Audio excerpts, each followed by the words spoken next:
आकाश उदयपुर में medical head हूँ। तो जैसे कि आज आप सभी को पता होगा कि नीट का रिजल्ट घोषित हुआ है। जो हम लोग का रिजल्ट है, जैसे हमेशा की तरह आकाश हमेशा बाजी मारता है। इस बार भी हम लोग के 10 जो टॉप 10 है उसमें से 5 रैंक्स आकाश की हैं, और जो किसी भी एक सिंगल इंस्टीट्यूट के द्वारा दी गई सर्वाधिक रैंक्स हैं। अगर मैं रैंक्स की बात करूँ तो उसमें second, fifth rank, third rank and 9th and 10th rank ये हम लोग के इंस्टीट्यूट है टॉप 10 में। अगर टॉप 100 की बात करूँ तो भी सिंगल इंस्टीट्यूट में ऑल ओवर द इंडिया हम लोग की बेस्ट हैं। Approximately 25 to 30 ranks from the only Aakash. तो आकाश ने इस तरीके से मेडिकल में अपना परचम पुनः लहराया है। जैसे कि आप लोग देखते ही आ रहे हैं कि लगातार जितने वर्षों से आकाश है, तो सबसे अच्छे परिणाम आकाश ही देता आ रहा है। अगर मैं उदयपुर की बात करूँ तो उदयपुर में भी हम लोग के परिणाम बहुत अच्छे हैं। जैसे संस्थान के करीब 10 से लेकर 15 बच्चे ऐसे हैं जो कट ऑफ से ऊपर हैं और जिनको पक्का मेडिकल कॉलेज मिल जाएगा, गवर्नमेंट मेडिकल कॉलेज की सीट मिल जाएगी। तो ये जो हम लोग का रिजल्ट है, ये उदयपुर में भी एक नई आशा जगाता है कि यहाँ पे जो विद्यार्थी तैयारी कर रहे हैं उनके लिए एक सबसे माहौल मिलेगा, सबसे अच्छा एक तरीके से स्टडी मटेरियल मिलेगा, या जो टेस्ट पैटर्न है वो सर्वाधिक अच्छा है यहाँ पे। Thank you sir. इस बार जो एग्ज़ाम हुआ था नीट का, वो पिछले सालों की तुलना में काफ़ी टफेस्ट रहा था, तो ऐसे में उसको क्रैक करने की स्ट्रेटेजी कैसे क्या रही थी आकाश की? बिल्कुल, बहुत अच्छा क्वेश्चन सर। एक्चुअली में जो एग्ज़ाम टफ हुआ तो वो होने का कारण क्या था कि नीट ने देखा जब 2000 या आपका जो 20 में वो आया कोरोना, उसके बाद से बच्चों की जो पढ़ाई थी वो बाधित हुई। अब उसके अकॉर्डिंग 4 साल उन्होंने क्या किया, एग्ज़ाम पैटर्न हल्का रखा, एक्स्ट्रा क्वेश्चन दिए, 200 क्वेश्चन में से 180 करवाए।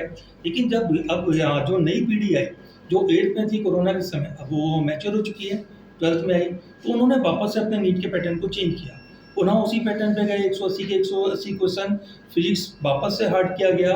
और इवन एनटीए ने ये भी बताया कि आगे जो आने वाले वर्ष हैं उसमें भी पेपर का पैटर्न यही रहेगा।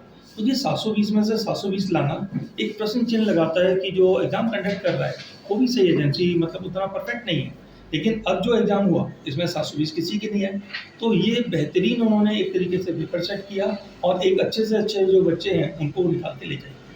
आपने बोला कट ऑफ 15 से ऊपर आया है उदयपुर का, 15 से 20 बच्चों को गवर्नमेंट मेडिकल सीट मिल जाएगी। टोटल नंबर्स कितने हैं स्टूडेंट? हाँ, क्वेश्चन समझ नहीं पाया। कुल मिला के नंबर बच्चे कितने हैं? जो करीब 150 से 180 बच्चे हमारे फेल हुए थे नीट में, उनमें से ये संख्या है। तो ये वो है जिनको गवर्नमेंट सीट मिल जाएगी। जैसे अगर हम लोग नीट की बात करें तो वो एक अनाउंस करता है कि इसके ऊपर किसी भी सीट को लेने के लिए एलिजिबल है, वो प्राइवेट हो सकती है, सेमी गवर्नमेंट हो सकती हैं। तो ऐसी संख्या तो हमारी अधिकतर है, मतलब ऐसा कोई भी स्टूडेंट नहीं होगा जो उस कट ऑफ से नीचे रह जाए। लेकिन जिनको गवर्नमेंट सीट मिलेगी, जिसको टेक्निकली मतलब सेमी गवर्नमेंट से भी ऊपर बोल रहे हैं, उसमें ये 15 से 20 बच्चे हैं। तो आप क्या यूएसपी मानते हैं आकाश की कि इतने बच्चे? सर ये हम लोग की 38 साल की जो मेहनत है, बेस्ट स्टडी मटेरियल है, टेस्टिंग पैटर्न हमारा बहुत अच्छा है। इवन इस साल के नीट में हम लोग के 180 में से 138 क्वेश्चन हमारे मॉड्यूल या टेस्ट सीरीज से थे, उससे मिलते जुलते कॉन्सेप्ट के थे।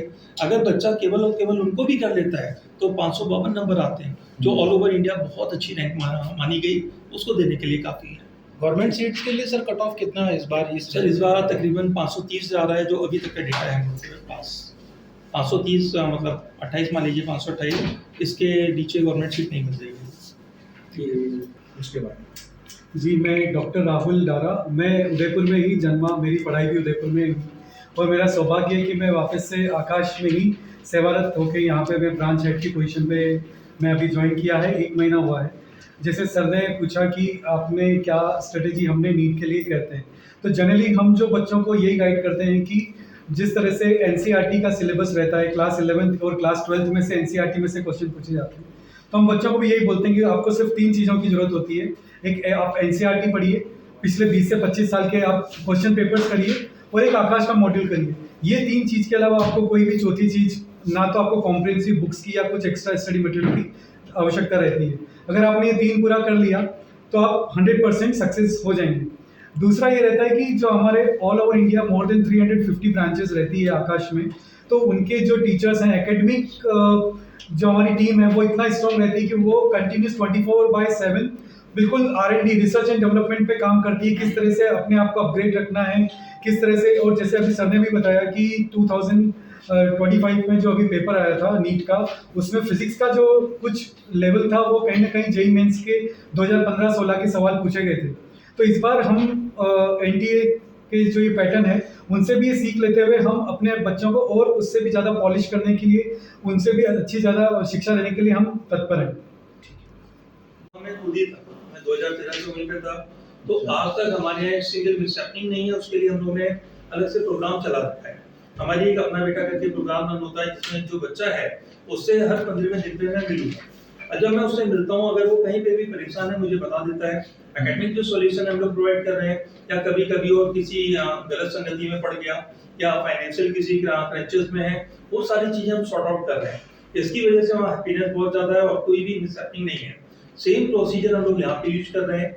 बच्चों के संग हम लोग अपना बेटा फाइल के थ्रू मिलते हैं, बैठते हैं, उन्हीं के संग कभी खाना भी खाते हैं, तो एक तरीके से हिल मिल के रहते हैं। तो ऐसा कोई भी प्रेशर वो फील नहीं करते हैं, हमारे संस्थान में तो नहीं करते हैं। काउंसलिंग भी रहती होगी आपकी? ये सर, वो हम लोग लगातार